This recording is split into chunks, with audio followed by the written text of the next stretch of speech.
আসসালামু আলাইকুম everyone. ডটনেট Bangla tutorial সিরিজে আপনাদের স্বাগত জানাচ্ছি। আমি সোহানুর রহমান। আজকে আমরা দেখব মিনি ব্যাংকিং অ্যাপ্লিকেশনের পার্ট 2 এর ডেমো।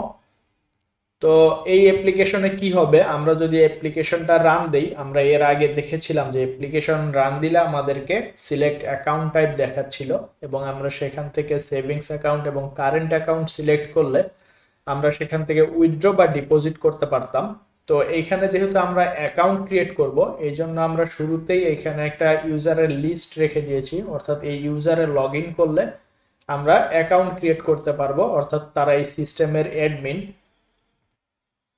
আমরা যেহেতু এখানে কোনো ডাটাবেজ ইউজ করছি না, এই কারণে আমরা কি করেছি, আমরা অ্যাডমিন আমাদের যে ইনফরমেশন বা অ্যাডমিনের লিস্ট আছে সেটা আমরা উপরে রেখে দিয়েছি জাস্ট দেখার জন্য। এখন আমরা অ্যাপ্লিকেশন রান দিলে কি পাবো, আমরা প্রথমে এরকম একটা উইন্ডো পাবো এবং সেখানে আমাদের সিলেক্ট রোল থাকবে, অর্থাৎ আমরা কি অ্যাডমিন না ইউজার। যদি আমরা অ্যাডমিন রোল দেই আমরা অ্যাকাউন্ট ক্রিয়েট করতে পারবো, আর যদি আমরা ইউজার রোল দেই সেই ক্ষেত্রে আমরা শুধু ট্রানজ্যাকশন ক্রিয়েট করতে পারবো। তো আমরা যদি একটু ডেমোটা দেখি এখান থেকে, আমি স্ক্রিনটা বড় করে নিলাম।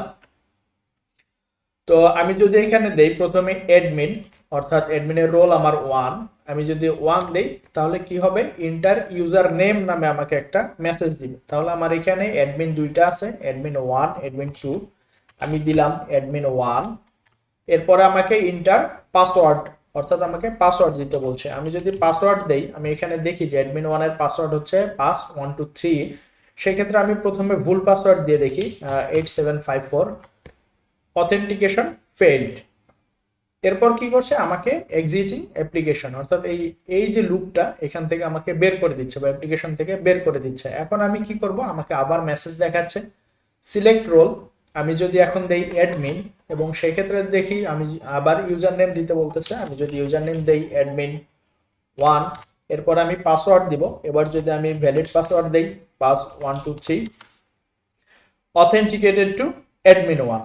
এখন আমাকে কি বলতেছে, ইন্টার অ্যাকাউন্ট হোল্ডার নেম, অর্থাৎ আমি যে অ্যাকাউন্ট ক্রিয়েট করব সেই অ্যাকাউন্ট হোল্ডারের নেম দিতে বলছে। এখন যদি আমি অ্যাকাউন্ট হোল্ডারের নেম দেই, আমি আমার নামটাই দিলাম।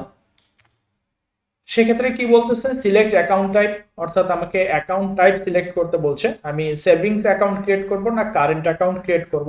আমি সেভিংস অ্যাকাউন্ট দিলাম 1, account created successfully, account number এবং পিন আমি দেখতে পাচ্ছি এখানে। এই পিনটা হচ্ছে ডাইনামিক ভাবে জেনারেট করা, এখানে 4 ডিজিট নাম্বারের একটা পিন। এরপরে কি বলছে, ইন্টার অ্যাকাউন্ট হোল্ডার নেম। এখন এই লুপটা চলতে থাকবে কতক্ষণ, যতক্ষণ পর্যন্ত আমি এক্সিট লিখে ইন্টার দিব না। তাহলে আমি আরেকটা অ্যাকাউন্ট ক্রিয়েট করব, আমি দিলাম আব্দুর রহিম।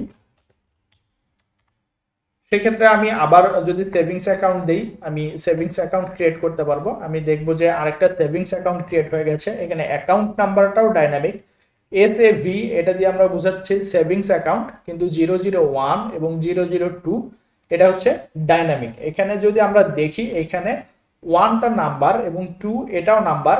এর সামনে আমরা কি করেছি, লেফট প্যাড নামে একটা জিনিস আছে। আমরা যদি একটু দেখি, এটা গুগলে সার্চ দেই বা চ্যাট জিপিটি কে জিজ্ঞাসা করি, তাহলে আমরা পাবো যে লেফট প্যাড কি। লেফট প্যাড হচ্ছে আমরা কোন নাম্বারের বাম পাশে আমরা এক্সট্রা প্যাডিং বা 00 বা সেটা অন্য কিছু অ্যাড করব। তো আমরা সেটাই এখানে অ্যাড করেছি, যেহেতু একটা স্ট্যান্ডার্ড নাম্বার ফরম্যাট আমরা এখানে দিয়েছি। তো আমরা সেভিং 001 আমরা লেফট প্যাড করে দিয়েছি। এখন আমাকে বলছে ইন্টার অ্যাকাউন্ট হোল্ডার নেম। এখন আমি যদি দেই আবুল কালাম, সেক্ষেত্রে আমি এটা দিলাম হচ্ছে কারেন্ট অ্যাকাউন্ট। কারেন্ট অ্যাকাউন্টে আমি অ্যাকাউন্ট টাইপ দিব হচ্ছে 2। এখন যদি আমি এক্সিট দেই, দিলে বের হয়ে যাবে। এখন আমাকে আবার বলছে select role admin or user. আমি এখানে লগ ইন করবো কোন রোলে, অ্যাডমিন না ইউজার। আমি যেহেতু অ্যাডমিনটা দেখলাম, এখন যদি আমি 2 দেই ইউজার, সেক্ষেত্রে কি বলছে আমাকে ইন্টার অ্যাকাউন্ট নাম্বার। তাহলে আমরা এখানে 3টা অ্যাকাউন্ট নাম্বার ক্রিয়েট করেছি, একটা হচ্ছে সেভিং অ্যাকাউন্ট 001, সেভিং অ্যাকাউন্ট 002 এবং কারেন্ট অ্যাকাউন্ট 003। তাহলে আমি যদি সেভিং অ্যাকাউন্ট 001 দেই, SAP 001, এবং এটার পিন হচ্ছে 2763। এক্ষেত্রে যদি আমি পিনটা ভুল দেই, আমি দিলাম 5485, ইনভ্যালিড পিন দেখাচ্ছে, আমাকে আবার বলছে ইন্টার অ্যাকাউন্ট নাম্বার। সেই ক্ষেত্রে আমি আবার অ্যাকাউন্ট নাম্বার দিলাম, সেভিং অ্যাকাউন্ট 001, এটার পিন ছিল আমার 2763। এখন যদি আমি কারেক্ট পিন দেই 2763 এবং ইন্টার দেই, সেক্ষেত্রে আমাকে আগের যে অ্যাপ্লিকেশনটা ছিল সেরকম একটা অপশন দেখাচ্ছে, select options 1 deposit, 2 withdraw, 0 exit.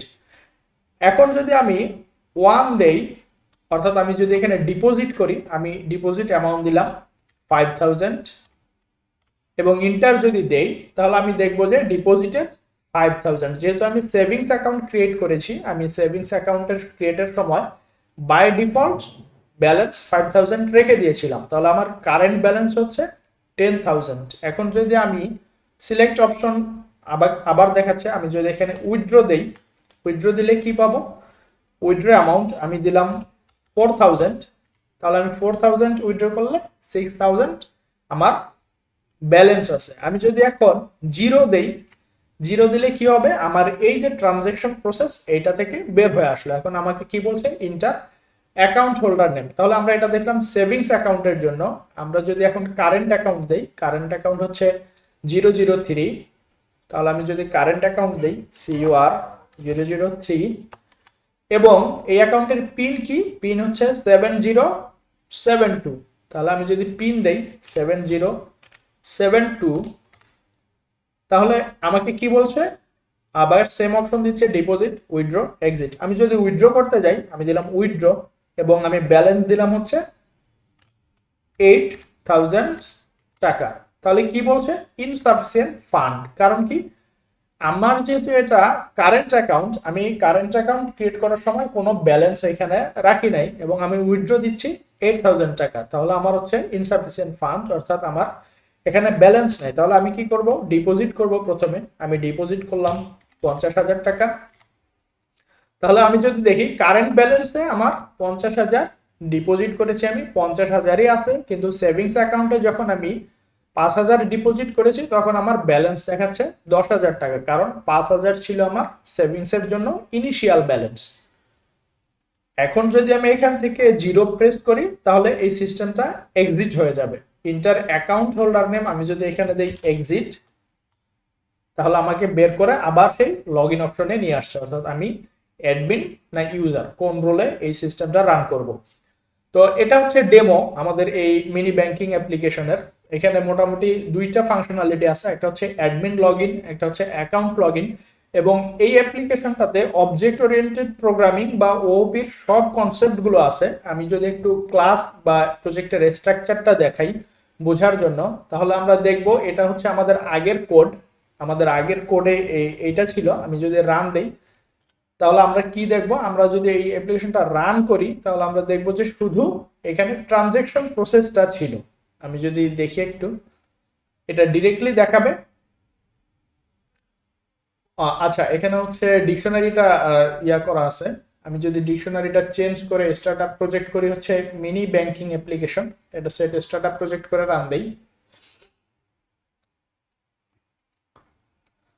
তাহলে আমরা দেখবো যে সিলেক্ট অ্যাকাউন্ট টাইপ 1 দিলে অ্যাকাউন্ট হোল্ডার নেম চাচ্ছে, শুধু এতটুকু আছে। তো এইখানে যেটা করতে হবে সেটা হচ্ছে ইউজারের লগ ইনের জন্য একটা ইউজার ক্লাস নিতে হবে এবং সেটাতে user name, password, role ID থাকতে হবে এবং ডাটা স্টোর করার জন্য আরেকটা ক্লাস লাগবে। যেহেতু আমরা ডাটাবেজ ইউজ করছি না, এই জন্য একটা স্ট্যাটিক ক্লাস লাগবে। এবং এই ফুল অ্যাপ্লিকেশনটা ম্যানেজ করার জন্য আমরা চাইলে program.cs থেকে ম্যানেজ করতে পারি। আমরা যদি program.cs থেকে ম্যানেজ করি, তাহলে দেখা যাবে যে অনেকগুলো কোড এখানে হয়ে যাবে একটা ফাইলে। তো আমরা কি করব, ক্লিন কোড লিখব। অবশ্যই আমাদের প্রত্যেকটা স্টেপকে ভেঙে ভেঙে আমরা একটা মেথডে লিখব। সেই ক্ষেত্রে আমরা চাইলে একটা ক্লাস নিতে পারি, অ্যাপ্লিকেশন ম্যানেজার অথবা অ্যাপ্লিকেশন হেল্পার, যে যেটা নাম দিয়ে করে। এবং এই program.cs এ আমরা কি করব, শুধু ওই অ্যাপ্লিকেশন ম্যানেজার বা অ্যাপ্লিকেশন হেল্পার থেকে মেথড গুলো কল দিয়ে আমরা এই মিনি ব্যাংকিং অ্যাপ্লিকেশনটা ডেভেলপ করব। তো আমি আগের ভিডিওতে বলেছিলাম যে মিনি ব্যাংকিং অ্যাপ্লিকেশনটা যদি কেউ আমার এই ডেমো দেখানোর পরে আমার নেক্সট ভিডিও আপলোড দেওয়ার আগে যদি কেউ এটা করে দেয়, তাহলে ফার্স্ট যে করে দিবে সে 100 টাকা ফ্লেক্সি লোড পাবে। সেই ক্ষেত্রে অবশ্যই আমার যে ওয়েবসাইটটা আছে কোডিং উইথ সোহান, এর মেইলে মেইল করতে হবে। আমি মেইলটা আবার এখানে দেখাচ্ছি, সেটা হচ্ছে hello@codingwithsohan। এখানে যদি কেউ মেইল করে এবং যেই নাম্বারে ফ্ল্যাক্সি নিবে সে নাম্বারটা হচ্ছে ওই মেইলে দিতে হবে এবং সোর্স কোডটা গিটে আপলোড দিয়ে সোর্স কোডের ইউআরএলটা দিতে হবে। অথবা যদি কেউ গিট ইউজ করতে না পারে সেক্ষেত্রে গুগল ড্রাইভে রেখে গুগল ড্রাইভটা লিংক দিতে হবে। এবং এর পরে অর্থাৎ সেকেন্ড থার্ড যারা থাকবেন তারা পাবেন হচ্ছে 50 টাকা এবং 30 টাকা করে ফ্ল্যাক্সি লোড। এটা হচ্ছে অফার শুধু 24 আওয়ারের জন্য। এরপরে যদি কেউ সাবমিট করে তাহলে তাকে আর এটা দেওয়া হবে না। তো এটা হচ্ছে আমাদের ওপির ফাইনাল যে স্টেপ, অর্থাৎ আমরা আগের যে 20টা ভিডিওতে ওপি শিখলাম এই ওপির আমরা ফাইনাল একটা প্রজেক্ট করব। এরপরে নেক্সট ভিডিওটা হবে শুধু ওপির এই অ্যাপ্লিকেশনটা ডেভেলপ করার উপরে। এরপরে আমরা সরাসরি চলে যাব এমভিসিতে। তো পরের ভিডিও দেখার জন্য আমন্ত্রণ। ধন্যবাদ সবাইকে।